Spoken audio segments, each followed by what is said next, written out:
이 권락부의 찬양처럼 하나님 앞에 있는 기쁨을 복으로 삼고 또 예비하신 은혜를 충만히 누리시기를 축복합니다. 어릴 적부터 6월은 귀에 못이 박히도록 후국 보온의 달이라는 이야기를 듣고 자랐습니다. 요즘도 그런지는 모르겠지만은 그래도 1년에 어느 날 하루만큼은 또 어떤 달, 한 달만큼은 나라를 사랑하는 마음을 갖는 것은 꼭 필요하다 하는 생각을 해봅니다. 해마다 6월 첫 주를 우리는 또 장학 헌신주일로 지났는데 그런 생각을 해봅니다. 진짜 자원 없는 나라에서 이만큼 살아내는 것은 결국은 사람을 잘 키웠기 때문이 아니냐. 교회는 시대의 어려운 중에 인재를 키웠습니다. 양성을 한 거예요. 세상이 인정하든 인정하지 않건 역사를 보면 우리가 그것을 명쾌하게 알 수 있지 않습니까? 일본에게 나라의 주권을 빼앗기고 왕조였던 조선 왕조 500년은 끝났습니다. 나라의 주권을 빼앗기고 일본의 압제와 통치, 지배를 받고 있을 때 일단의 선교사님들의 외침과 가르침을 받은 청년들은 훗날 자라서 나라의 독립을 쟁취하고 또 정부를 세우는 그런 일꾼들이 되죠. 제헌국회 처음 열릴 때 그때 제 기억으로는 아마 감리교 목사님이었을 겁니다. 당시에 감리교 목사님이 제헌국회를 열 때 그분이 앞에 서서 국회의원의 자격으로 기도를 하고 시작한 나라가 바로 우리나라거든요. 그럼 그 시간이기까지 교회는 무슨 역할을 한 겁니까? 암울한 시대에 하나의 등불의 역할을 감당한 거 아닙니까? 왕이 다스리는 나라가 아니라 국민이 주권을 가진 나라가 새롭게 출범을 한 배경, 그 기초에는 시대의 교회와 하나님을 의지하는 신앙이 있었다는 것을 우리는 기억해야 됩니다. 그런 사명과 존재의 가치와 의미는 이 땅, 대한민국 안에 교회가 존재하는 한 놓치지 말아야 될 명분이고 의미고 가치라고 생각을 합니다. 장학 헌신주의를 지키는 의미도 바로 그겁니다.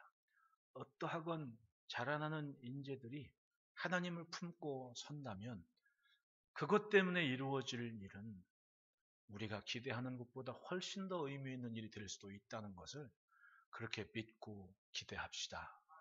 기도만이 미래입니다. 이 땅은 조상들의 핏값으로 지켜낸 산하라는 것을 우리는 기억하고 살아야 됩니다. 1950년 6월 25일에는 이 땅이 전쟁으로 폐허가 됐습니다. 벌거숭이 산하가 된 겁니다. 가끔 인터넷에 회자되는 그런 사진들, 사료들을 보면 진짜 아무것도 없더라고요. 나무 하나 없는 그런 땅. 그런데 지금 우리나라는 세계 임업계에 확실한 족적을 남긴 나라 아닙니까? 우리나라에서 개발한 그 소나무가 미국까지 수출, 그 종자를 미국까지 수출하는 그런 쾌거를 이미 한 30년 전에 이뤄낸 나라가 우리나라 아닙니까? 대단한 거예요. 그러니까 열심히 애들 공부시켜가지고 자원 만드는 게 바로 그거예요. 땅속에 감춘 묻혀있는 자원은 하나 없는데 사람이 자원이 되게 만든 나라가 우리나라입니다. 그러니 잘 사는 거 뭐가 있습니까?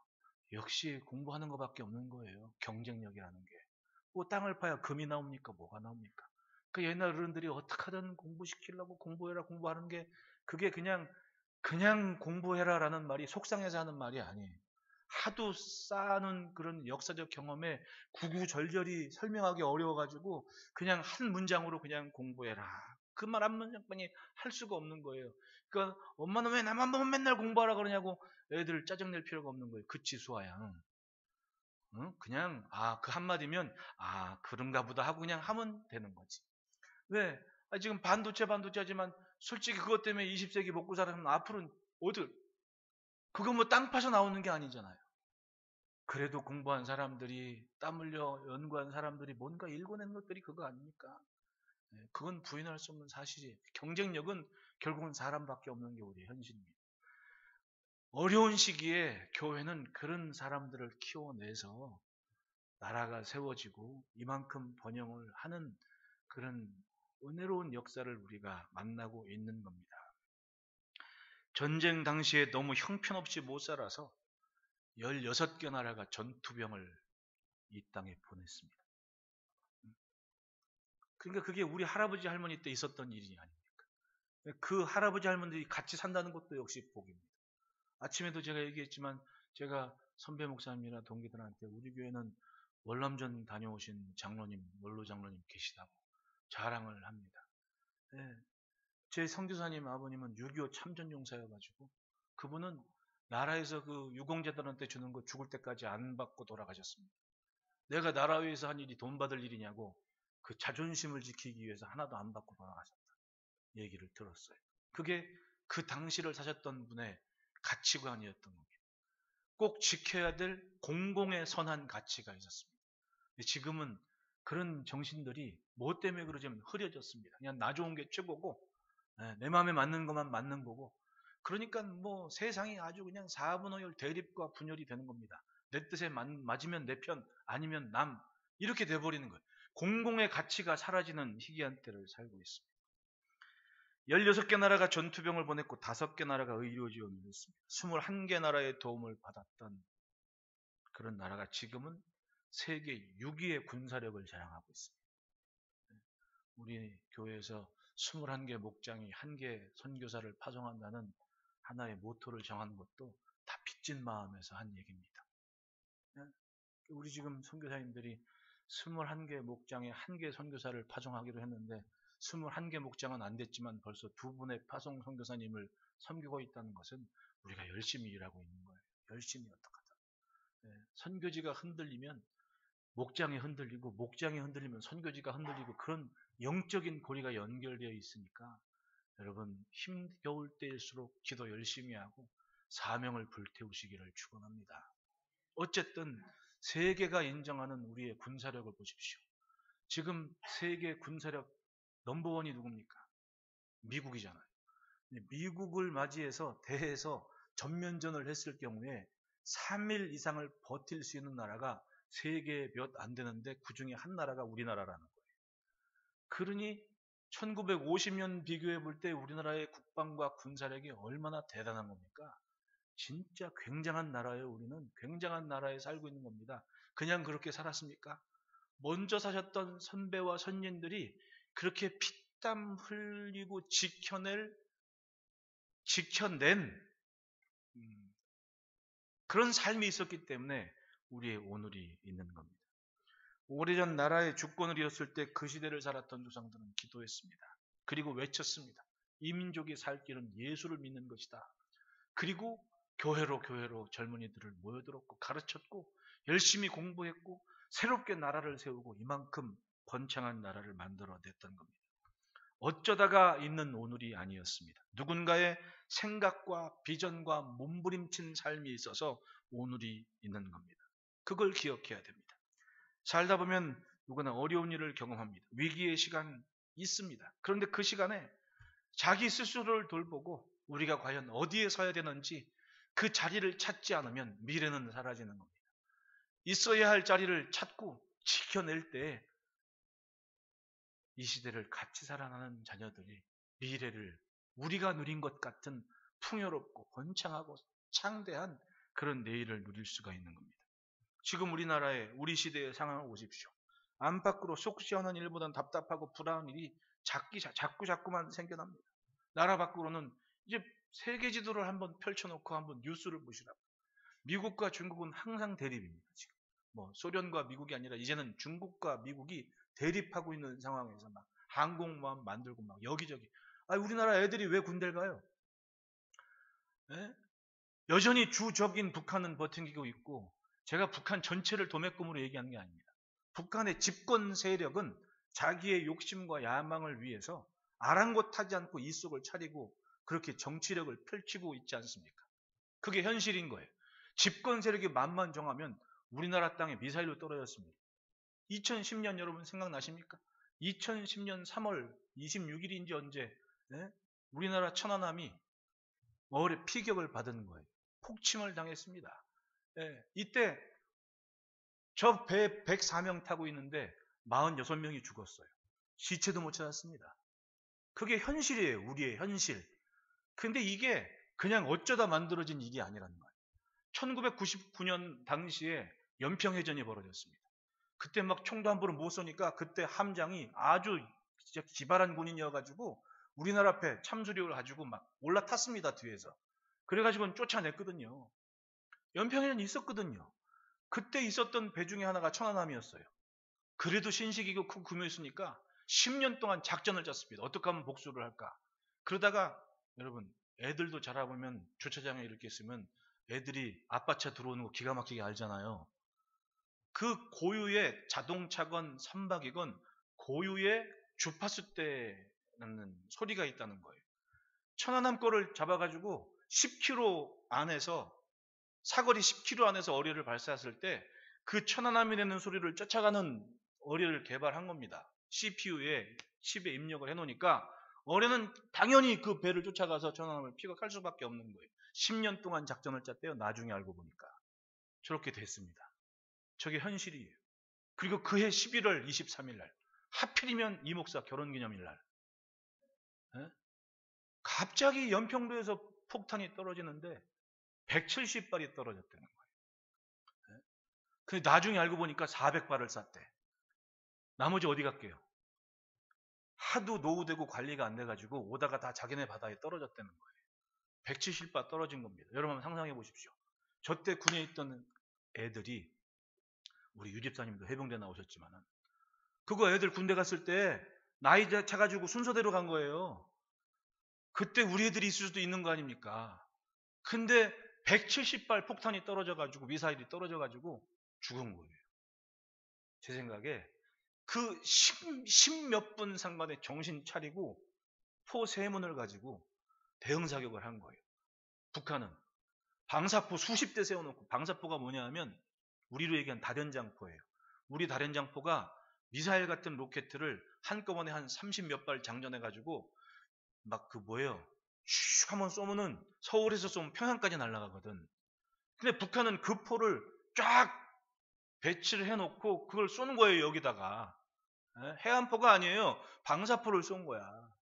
그러니 얼마나 대단한 애들입니까? 얘네들이. 작심을 했던 거지. 그리고 나서 우리나라 해병대 그 군 2명이 전사했습니다. 그날 폭탄 때문에 화병 맞아가지고. 근데 미국은요 항상 전쟁하는 나라잖아요. 그러니까 미국의 장군들이나 뭐 사령관이나 이런 사람들은 전장의 의미를 알아. 딱 냈을 때 당황하지 않고 병력을 어떻게 배치할지 이걸 아는 거예요. 왜? 매일 하고 있으니까. 얼마 전에 재작년에 전역한 투스타가 그런 얘기를 해요. 내가 참 군인은 아닌 것 같다. 고백을 해. 아들한테. 아들이랑 밥 먹으면서 제가 그 영상을 봤거든요. 왜요 아버지? 얼마나 자랑스러워요. 하늘에서 별 따는 것보다 어려운 게 땅에 있는 별 다는 거라는데. 근데 그 예비역 소장님 하시는 말씀이 자기는 전장에 서본 적이 없다. 전장에서 군대를 지휘해 본 경험이 없다.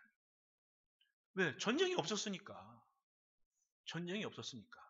그 말은 바꿔 말하면 그동안 우리 선조들이 그렇게 애쓰고 힘써가지고 비축해 놓은 그런 재력이 있고 군사력이 있기 때문에 전쟁 억제력이 있다는 겁니다. 우리한테.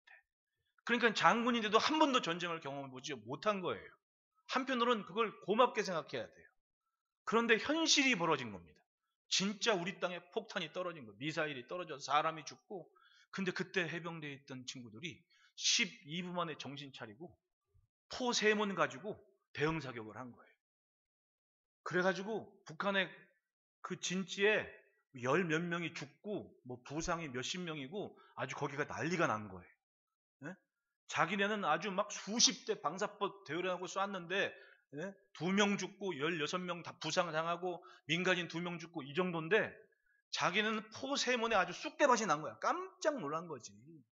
제 생각에 그때 거기에 있었던 병사들이나 이런 사람들은 교과서에 실릴 영웅이 돼야 된다고 생각해요. 제 생각이 좀 고리타분한지 모르지만 그때 대응 사격을 하거나 지켜냈던 사람들은 죽을 때까지 애들이 기억해야 될, 언제까지? 통일되기 전까지는 영웅이 돼야 돼 마땅할 사람이라고 그렇게 생각을 해요. 지금도. 그때 당시에 연평 부대 부대장이었던 분이 나중에 해병대 사령관 하다가 작년인가 언제 전역을 하더라고요. 만약에 이스라엘 같았으면 그분은 지금쯤 우리나라 총리는 돼 있어야 돼. 그게 정상이지. 대단한 거예요. 이게 현실이라고, 우리나라의 현실. 근데 아닌 것처럼 살아요. 부인한다고 해서 현실이 어디 갑니까? 부인한다고 해도 사실인 사실이잖아요. 언제 어느 때 무슨 일이 벌어질지 몰라요. 우리 지금 아들들 군대 가 있지 않습니까? 뭐 재준이, 기훈이, 우리 아들도 군대 갔지만은 언제 무슨 일이 벌어질지 모르는 게 현실이잖아요. 뭐 전쟁 날 줄 알고 군대 갑니까? 그 2010년대에 거기에 있던 애들은 날 줄 알고 갔겠냐고. 자기가 군대 가서 그냥 평범하게 있는데 갑자기 미사일이 떨어진 거예요. 이게 현실인 거야, 우리나라.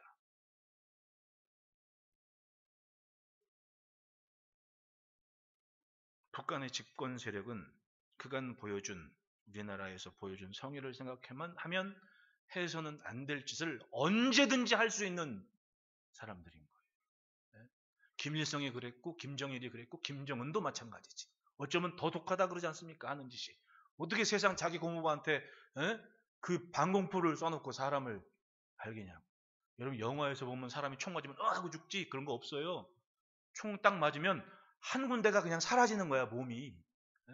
뭐 영화에서 총 쏘면 이러고, 영화니까 그러지. 총 빵 쏘면요 이만큼이 날아가 버려, 사람이. 근데 대공포를 쐈다 그러잖아요. 대공포는요 한 방 딱 비행기 빗 맞아도 비행기 떨어지는 거야. 근데 그걸 사람한테 조준적으로 했으니 이 사람 몸이 남아났겠냐고. 그놈이 김정은인 거예요.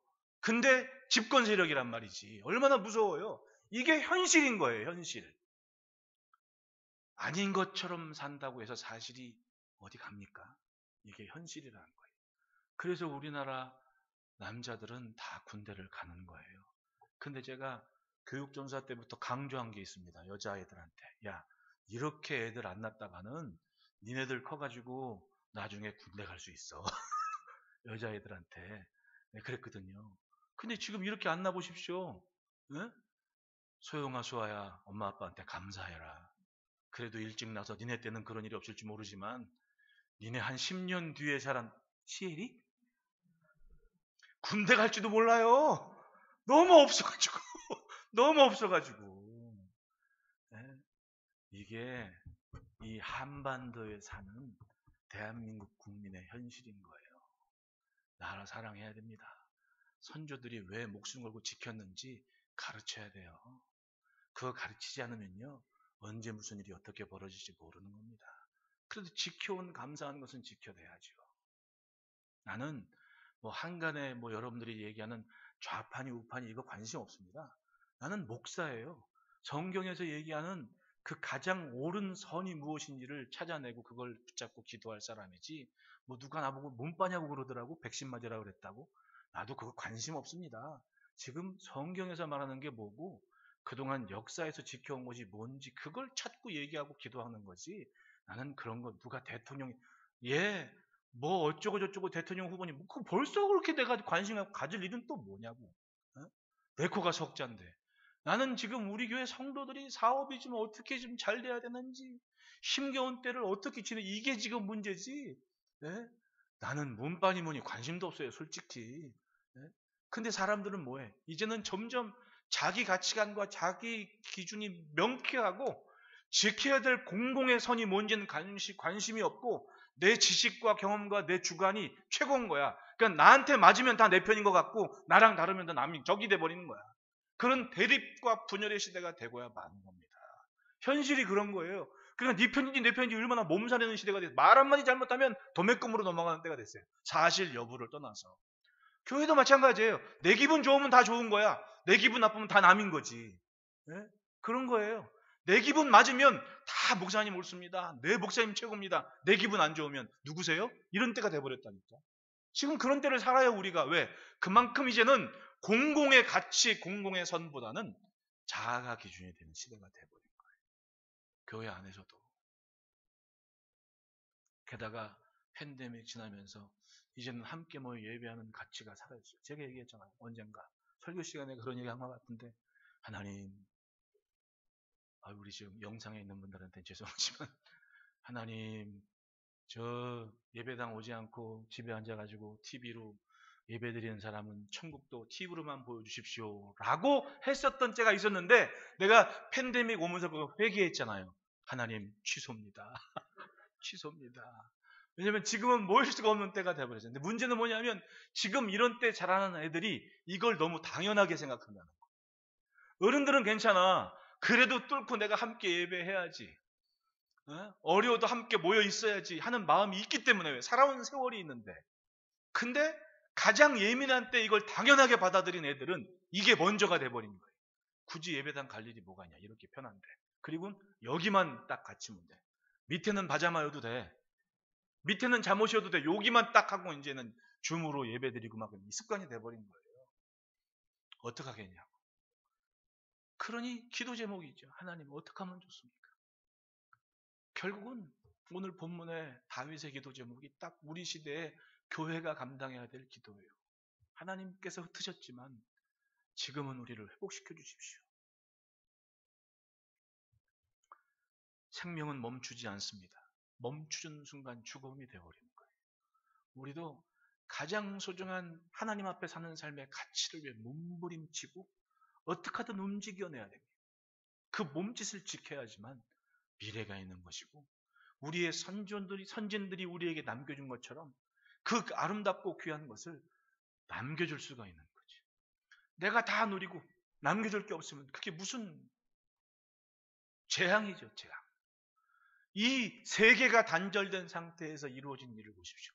많이 쌓아놓고 가졌다고 해서 그게 안전이고 평안입니까? 아니에요. 언제 어느 순간에 어떻게 무너질지 몰라요. 한순간에 물거품이 될 수도 있다는 얘기입니다. 우리는 은혜 때문에 살았어요.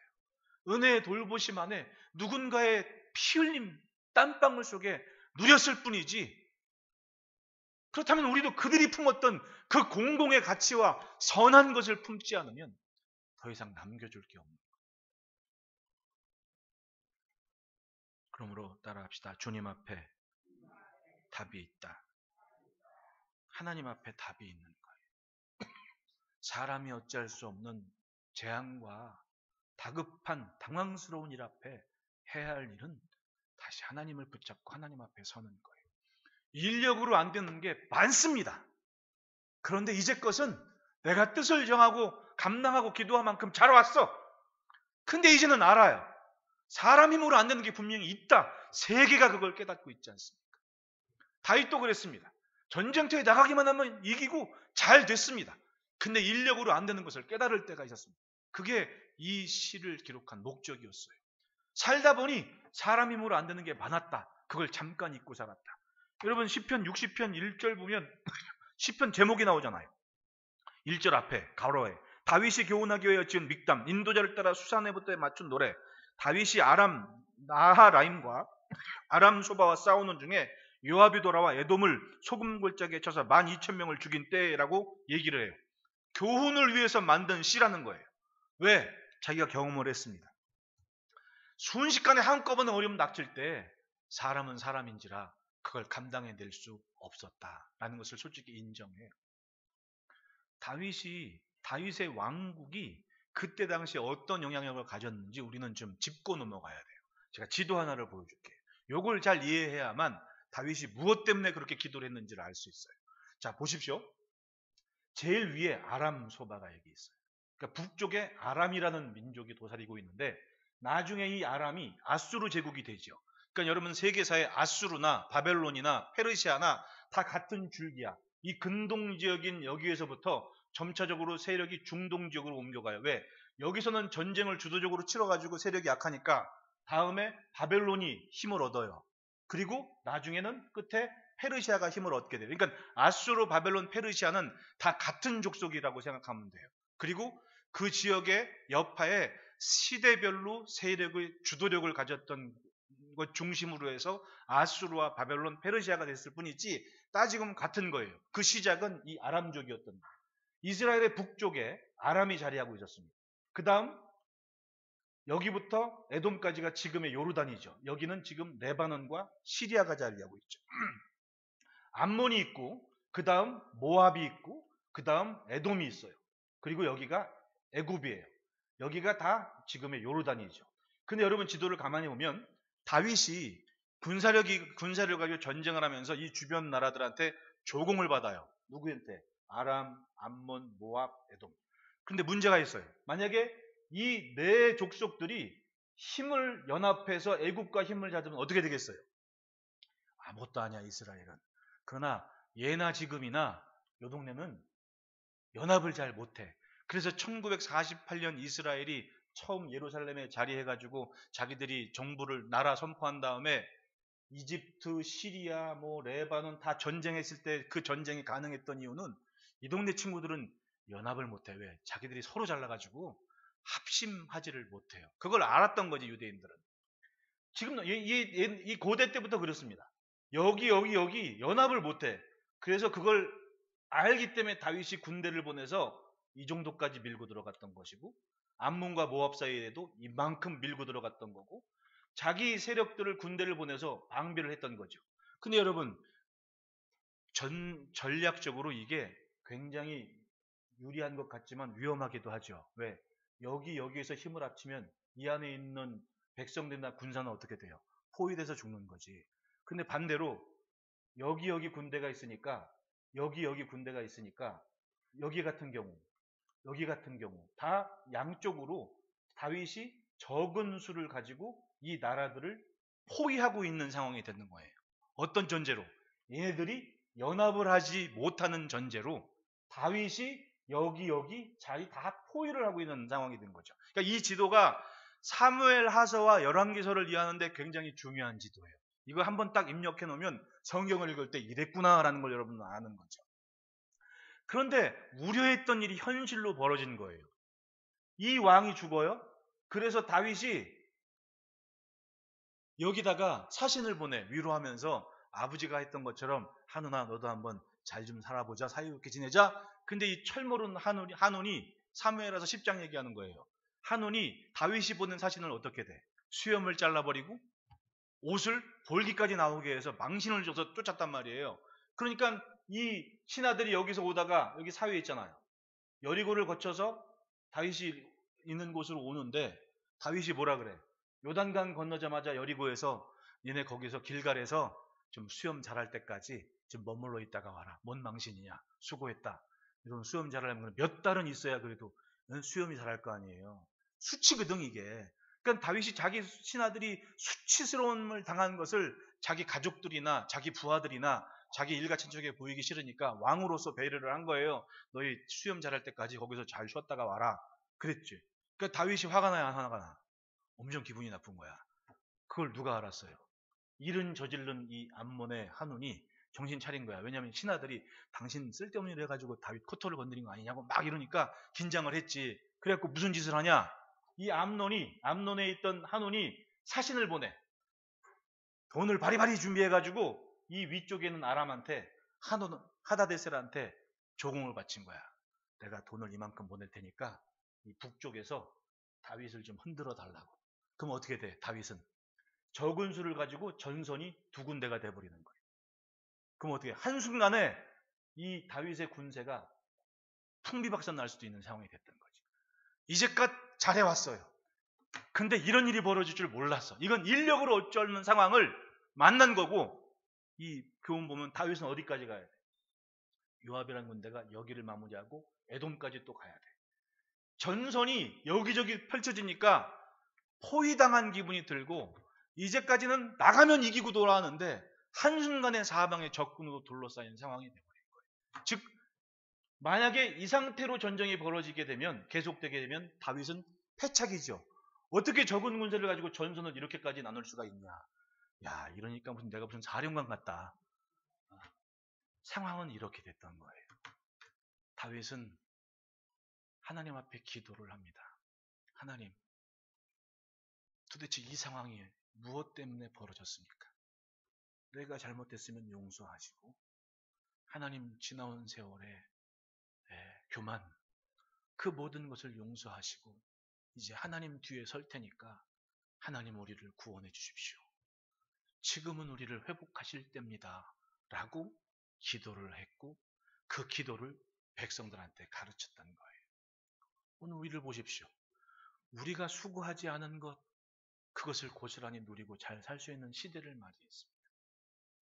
전쟁터에 나가서 총 한 번 쏴본 사람 있습니까? 여기에? 없습니다. 그런데 현실은 누군가는 어떤 집권 세력의 야욕 때문에 무슨 일이 벌어질 줄 모르는 게 현실이에요. 그 차가운 3월의 바다에 죽어간 순국한 그 젊은이들은 누구 때문에 알고 갔습니까? 모르고 갔는데 일이 벌어지니까 그렇게 된 거예요.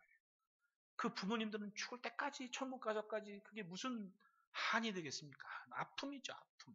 이게 이 나라의 현실이라는 겁니다. 그런데 지금은 나라 자랑이건 지켜야 될 공공의 선과 질서건 이게 사라지는 희귀한 때가 돼버립니다. 그냥 나 좋은 게 최고인 거예요. 그러니까 사방 욕지거리나 할 줄 알았지 지켜야 될 선한 가치를 가르치는 사람들은 적어요. 내가 이런 얘기를 하면 또 우리 목사님은 우파야 우파. 나는 좌우 관심 없다니까요. 그냥 성경에서 아는 것 그리고 내가 이제껏 공부한 역사관만 얘기할 뿐이지 좌우 뭐 여러분 세계사를 딱 펼쳐놓고 진보건 보수건 항상 같이 가요. 네? 보세요 여러분.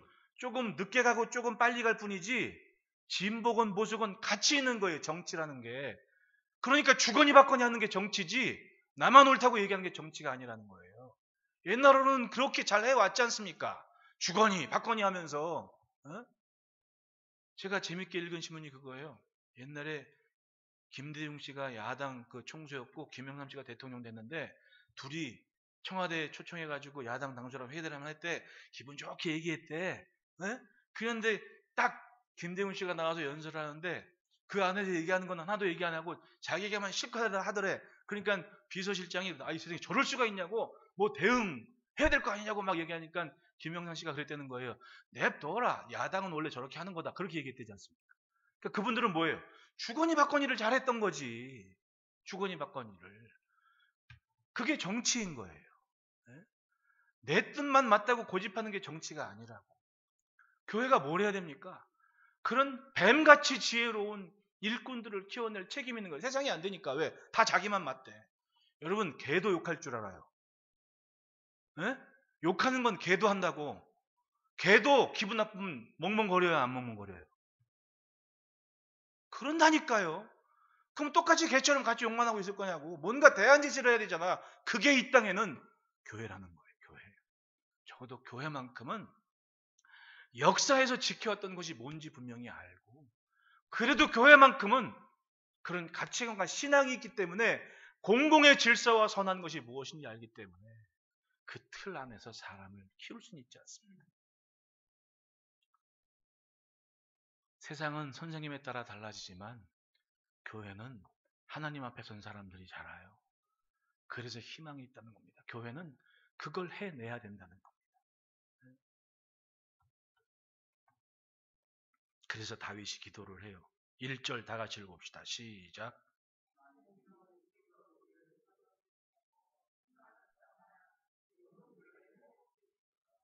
예. 사방에 어려움이 다가오는 그런 상황에서 다윗은 하나님께 가져가요. 지금은 우리를 회복해 주십시오. 하나님만 하실 수 있습니다. 특히 한국교회는 이 나라의 역사와 함께 했습니다.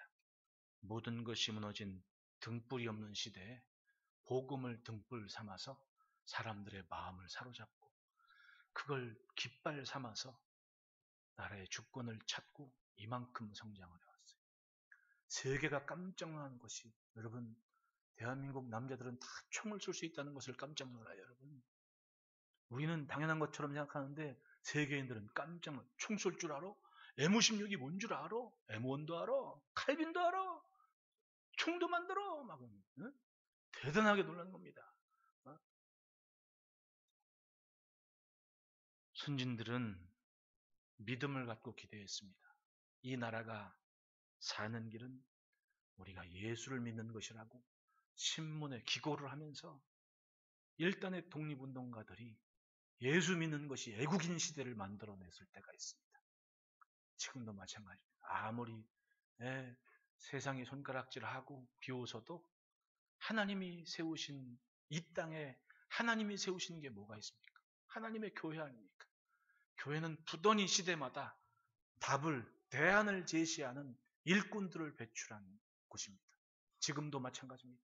21세기의 시대적인 사명이 교회에 있고 우리에게 있는 거예요. 그러니 힘겨운 때일수록 여러분 예수 잘 믿읍시다. 누가 뭐래도 옳은 소리를 해가는 마주보고 인사합시다. 예수 잘 믿읍시다. 모든 나라가 국경을 걸어 잠그는 팬데믹 상황에서도 우리는 그걸 알아야 돼요. 다시금 하나님을 찾을 때다. 다윗은 시대의 어려움을 이기고 그 교훈을 후손들에게 가르치는 노래와 기도를 했던 겁니다. 그러므로 따라합시다. 그 틈을 기우소서.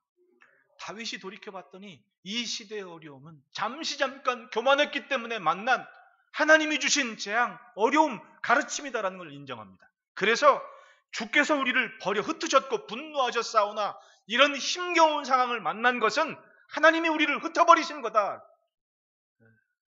너무 똘똘 뭉쳐서 사람 힘 자랑하고 자기 자랑하고 있으니까 하나님이 흩어버리셨다. 2절 보면 주께서 땅을 진동시키사 갈라지게 하셨사오니 그 틈을 기우소서. 땅이 흔들립니다. 지진이 온 거예요. 여러분 지진이 얼마나 무서워요. 제가 처음 미국 갔을 때 그 캘리포니아 지역에 높은 빌딩이 다운타운 말고는 없어요. 전부. 아파트도 2층이 전부야. 아파트인데 2층이네? 2층이래. 왜? 지진이 많아서.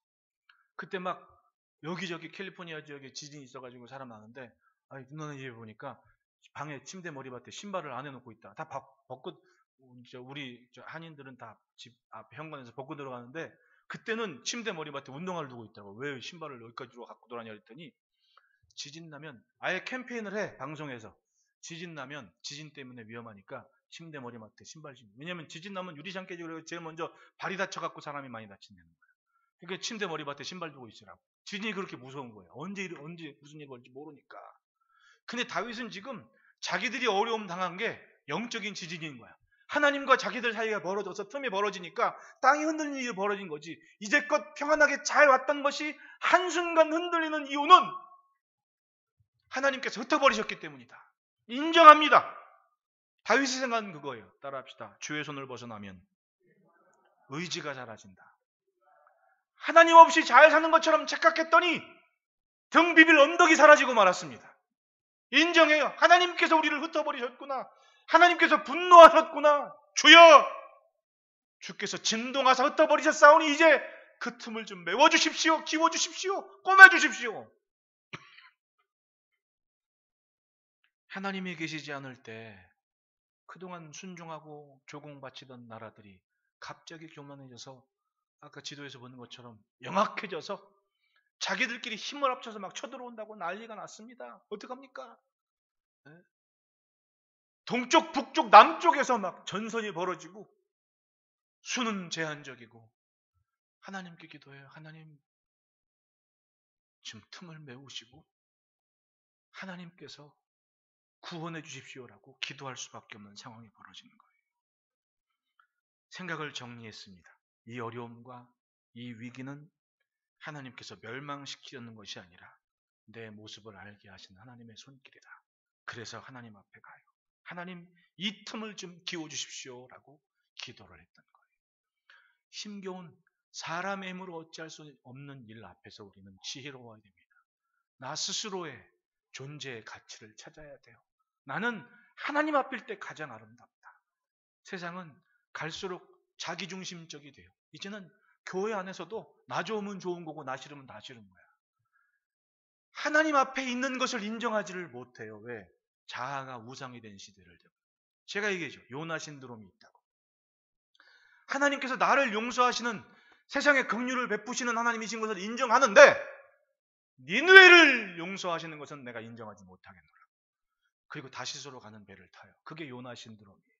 병들었습니다. 알지만 인정하기를 싫어요. 왜? 저 니느웨를 하나님이 사랑하신다고? 나 하나님 그건 눈뜨고는 못 봅니다. 그리고는 배 타고 다시스로 가버려요. 교회 안에서도 그런 사람이 있어요. 내가 저것만큼은 인정하지 못하겠습니다. 내가 저 사람 예수 믿는 거, 저 사람 하나님 사랑받는 거, 나 그거 내 눈 뜨고 못 보겠습니다. 그리고는 다시스로 가는 거예요. 자아가 우상이 되어버렸습니다. 뭘 보질 못해요? 하나님을 보지 못해요. 그러나 여러분 기억하십시오. 하나님 앞에 서지 않으면 재앙은 끝나지를 않아요. 이 시대도 마찬가지입니다. 아무리 의술이 발달하고 기술이 좋아지고 백신 맞죠? 맞아야죠. 맞아. 주는 거 왜 안 맞아? 맞아야지. 아니, 언젠가 기도한 것에 응답이 백신인 걸 누가 왜 그걸 부인하겠냐고. 치료해달라고 백신 보내달라고 막 기도해서 왔단 말입니다. 근데 안 맞는다고? 맞을 건 맞아야지. 근데 문제가 있어요. 데이터상 조사해보니 3년에 한 번꼴로 팬데믹이 오더라는 거지. 메르스 사스 끝난 지 3년 만에 이 코비드 19 온 거 보십시오. 그러면 앞으로도 3년 후에 또 올지 모르는, 내년에 또 뭐 올지 모른다는 얘기 아니야. 이게 현실인 거예요. 21세기에 하는 우리의 현실. 답이 있습니까? 아니에요. 그 틈을 기우소서라는 다윗의 기도 말고는 없어요. 하나님이 좀 지켜주시라는 기도 말고는 없는 거예요. 그걸 인정하는 게 지혜로운 것이. 백신보다 더 중요한 것은 하나님 이 틈을 메워주십시오라는 기도입니다. 주께서 분노하셨지만, 주께서 흩어버리셨지만, 하나님 다시금 하나님 앞에 선 사람들이 있으니 하나님이 이 틈을 메워주십시오.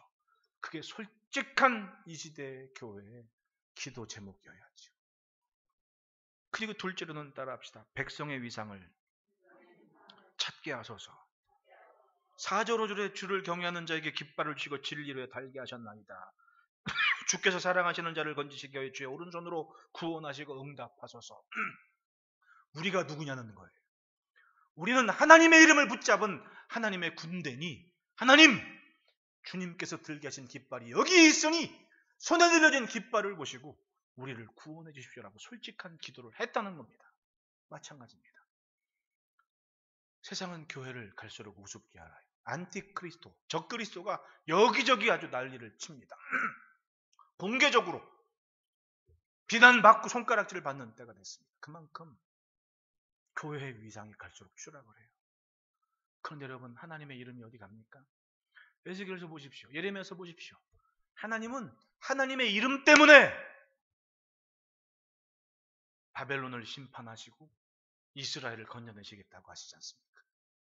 그럼 하나님의 이름 때문에 하나님께서 적극적으로 뭔가를 하시겠다는 거예요. 그럼 우리가 할 일은 뭐예요? 시대의 교회가 할 일은 뭡니까? 세상이 뭐라 하든 교회는 하나님의 이름을 높이 드는 깃발을 지키면 되는 거예요. 그게 존재의 가치고 이유라는 겁니다. 그걸 지키는 순간 하나님의 구원을 보게 된다는 거예요. 그것이 다윗의 솔직한 믿음의 고백이었고, 그 기도를 들으신 하나님은 전장을 정리하시고 이스라엘의 전투를 이기는 전투로 만들어주셨죠. 우리는 성공과 실패를 논하기에 앞서서 우리가 지금 하나님의 이름을 높이 들었는지 안 들었는지 그걸 지켜보아야 됩니다. 세상은 정치건 경제건 여러분 거기에 답이 있는 거 본 적 있어요? 아닙니다. 신기한 하나님의 손길이 있는 거예요. 기이한 하나님의 손길. 그것이 자라나는 자녀들에게 우리가 남겨줄 가장 아름다운 생명의 삶인 겁니다. 세상은 유혹거리가 많고 분쟁거리가 많은 때를 살아요. 정신 차리지 않으면 내가 붙잡은 게 뭔지, 내가 과연 하나님의 이름을 앞세운 하나님의 깃발을 들고 있는지, 아니면 나를 앞세우고 가는지. 다윗은 인정해요. 나를 앞세우고 갔더니 사방이 전쟁터구나. 나를 앞세우고 갔더니 사방이 적이더라는 겁니다. 감당할 수 없을 만큼. 시편 102편 27절에 고백합니다. 주는 한결같으시고 주의 연대는 무궁하니이다. 하나님은 한결같으시다. 변함없으신 하나님. 문제는 뭐예요? 내가 문제였던 거예요. 주의 연대는 무궁하시리다. 시대는 나 때문이 아니라 하나님이 정하시는 것을 인정하고, 여러분 하나님의 이름을 앞세운 삶을 지키시기를 축원합니다. 그래서 셋째 따라합시다. 하나님보다 앞서지 말게 하소서. 이것이 다윗의 기도였습니다. 보십시오. 10절에 하나님이여 주께서 우리를 버리지 아니하셨나이까? 하나님이여 주께서 우리 군대와 함께 나아가지 아니하시나이다. 열심히 전쟁하고 가는데 좀 할만하니까 어떻게? 요압과 군사들이 왕이 전쟁터에 오실 필요가 있냐고 좀 성 안에서 쉬시라고. 그러다가 사고 친 게 뭐예요? 바세바하고 동침한 사건 아닙니까? 다윗은 깨달았어요. 이럴 게 아니었구나. 내가 어느 순간 하나님 앞에 나갔구나. 회개하며 하나님을 붙잡았더니 다윗이 하나님께서 구원하시는 것을 보았던 겁니다. 11절 보십시오. 우리를 도와 대적을 치게 하소서. 사람의 구원은 헛됨이니이다. 예, 하나님 뒤에 간 것이 아니라 사람을 앞세워 나갔습니다. 처참히 무너진 싸움을 경험합니다. 따라합시다. 앞서가면 멈추신다. 우리도 그럴 때가 있어요. 실컷 하나님 이름 앞세우고 간 줄 알았더니 나만 간 거야. 뒤늦게 깨닫습니다. 아이고, 분수에 지나게 넘어왔구나. 그리고는 하나님 붙잡고 회개하고 기도를 하는 겁니다. 하나님보다 앞서지 않겠습니다.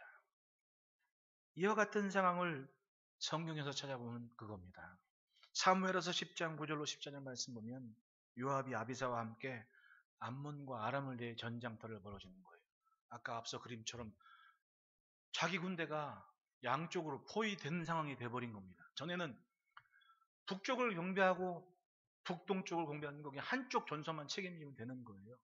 근데 한운이 야가가지고 북쪽에다가 아주 그냥 돈을 잔뜩 주고 용병을 고용해버리니까 전선이 두 군데가 된 거 아니에요. 그러니까 요압이 아비새와 함께 작전을 짭니다. 야, 우리 한번 잘 생각해보자. 자기가 빼어난 군대 아주 좀 기민한 소수 정예 병력을 자기 편에 엄선한 다음에 북쪽 전장을 맡아요. 그리고 자기 아우에게 암몬 자손과 싸우라고 북동쪽 그 아람 아래쪽 전선을 맡겨요. 전선이 위아래로 나뉘게 된 겁니다. 그리고 자기 동생한테 이렇게 얘기를 해요. 사무엘하서 10장 12절에 너는 담대하라. 우리가 우리 백성과 우리 하나님의 성읍들을 위하여 담대히 하자. 여호와께서 선히 여기시는 대로 행하시기를 원하노라. 이게 요압의 신앙이었어요.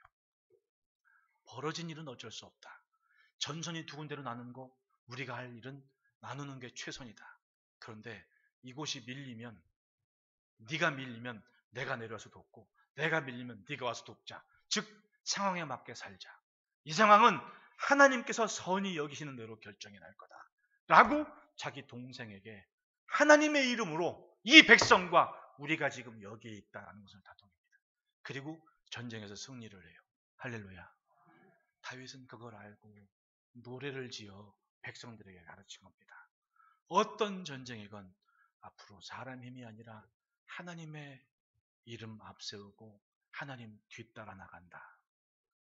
사람 의지에서 패배했던 자리에서 하나님을 찾고 다시금 일어납니다. 그리고 연이어 벌어진 에돔과의 전쟁에서 또 승리를 하죠. 전화위복이 됩니다. 아예 동, 북, 남쪽에 모든 전열이 정비가 되고 나아가서 서쪽에 있는 블레셋까지 정복을 하게 되는 기가 막힌 쾌거를 이루게 되죠. 뭐 때문에? 위기의 시간 하나님께 기도했습니다. 하나님께서 흩으셨지만 지금 그 틈을 메우시고 우리가 하나님의 이름을 높이 깃발 삼았으니 하나님 앞서 나가 세우시고 싸우시고 우리를 구원해 주십시오. 따라합시다. 지금은 우리를 회복시키소서. 지금 우리는 우리 선조들이 살았던 때보다 좋은 시대를 살고 있습니다. 굳이 애국, 나라사랑 이런 거 안 해도 그냥 순탄하게 잘 가는 것처럼 보여요. 그래서 적어도 우리 때는 여기 앉아 계신 여러분들 때는 어땠습니까? 학교만 가면 국기에 대한 경륜, 운동장에 놀다가도 해질녘 되면 국기 하양식해서 동해물과 백두산 나오면 골목길에도 서가지고 국기에 대한 경례하고 공공의 선, 그게 뭔지는 아는 가르침 속에 살았습니다. 지금은 그게 없잖아요. 안 가르쳐요, 학교에서 아예. 가르치지 않습니다. 그리고 그렇게 지켜내야 될 국기에 대한 경례가 이제는 특정 정치 집단을 표한다고 해서 아예 터부시 되는 때가 되어버렸습니다. 그럴 일입니까 그게? 가르치지 않고 터부시 되어버립니다. 그리고 뭐가 앞세워진 겁니까? 전부 다 사람의 정치적인 주관과 가치관이 다 덮어버리고 말았습니다. 교회 안에서도 그러면 되겠습니까? 교회는 미래의 답이에요. 과연 하나님의 시선에 담긴 이 나라의 역사는 무엇인가? 그걸 찾고 지켜야 됩니다. 다윗은 그 기도를 우리에게 가르쳐주고 있습니다. 틈을 메우시고 우리가 하나님의 이름을 앞세웠으니 하나님 우리를 구원해 주십시오. 세계가 단절되는 상황에서 그것이 이 시대의 교회의 기도 제목이고 우리가 되어야 될 하나님을 향한 기도의 제목이어야 됩니다. 분명히 우리가 살아온 때보다 더 힘겨운 때를 우리의 자녀들은 살아가게 될 겁니다. 그때 하나님이 기이한 구원과 도우심이 없다면 어떻게 살겠습니까? 여러분 예배의 자리에, 기도의 자리에, 소망을 품는 기도에 자녀를 위한 미래의 대로를 열어주시기를 축원합니다. 기도하겠습니다.